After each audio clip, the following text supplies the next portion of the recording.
You've seen the situation in Ukraine, you've seen how the world is responding. Now let me show you how the world is covering this invasion.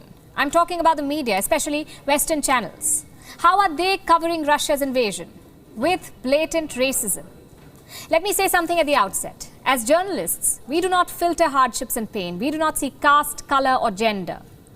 And we have stuck by this principle.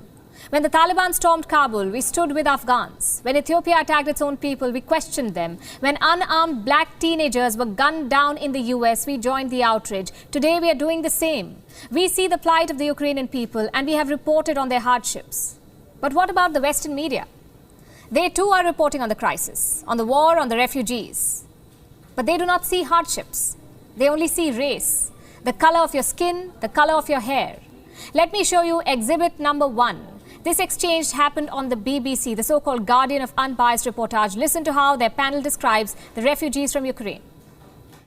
It's very emotional for me because I see European people with blue eyes and blonde hair being killed. People with blue eyes and blonde hair. That is why the so-called expert on the BBC is emotional, not because the people are homeless, not because their country is being invaded, but because their hair is blonde. On social media, a lot of people are defending the BBC. They say it's a guest, not their anchor. Let me take you back to September last year. Another guest was speaking on the very same channel, South Asian expert Christine Fair.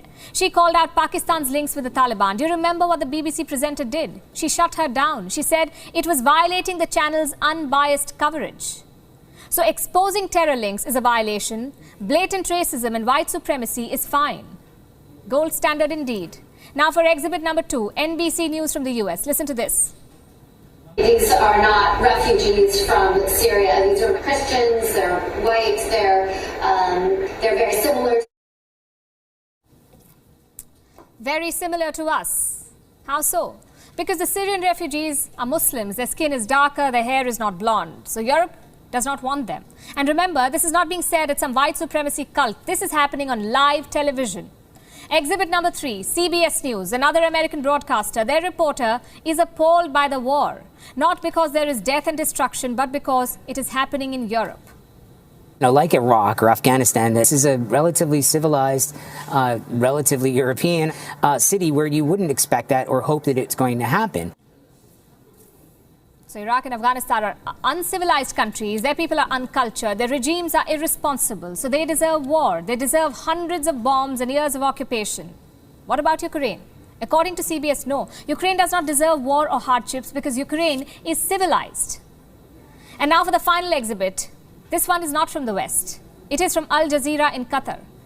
This anchor simply cannot comprehend the idea of European refugees. What's compelling is just looking at them, the way they're dressed. These are prosperous, I'm loath to use the expression, these are prosperous middle-class people. These are not obviously refugees trying to get away from areas in the Middle East that are still in a big state of war. These are not people trying to get away from areas in North Africa. They look like any European family that you would live next door to. That reporter is confused about the refugees. They look middle class, they look like Europeans. How is something so bad happening to them? Well, this is what systemic racism looks like. Do you remember the 2015 refugee crisis? Around 1.3 million people sought asylum in Europe.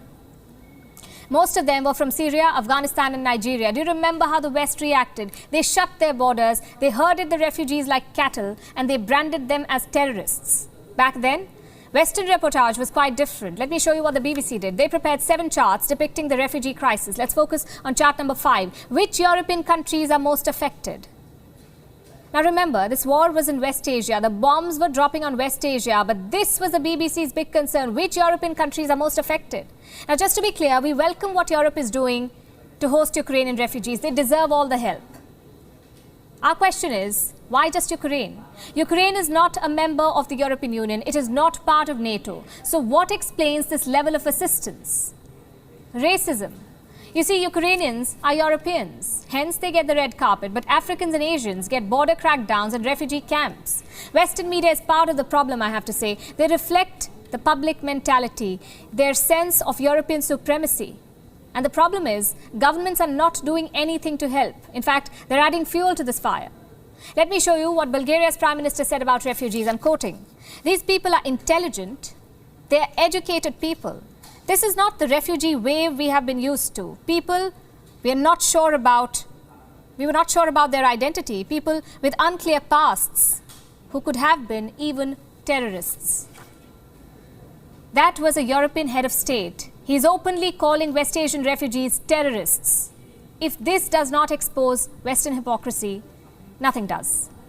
They invaded Asian and African countries. They waged war. They committed war crimes. And when the people fled, they shut their borders. What does this tell you? That refugees were never the problem. That money or borders were not the issue. The issue was race. Think about it.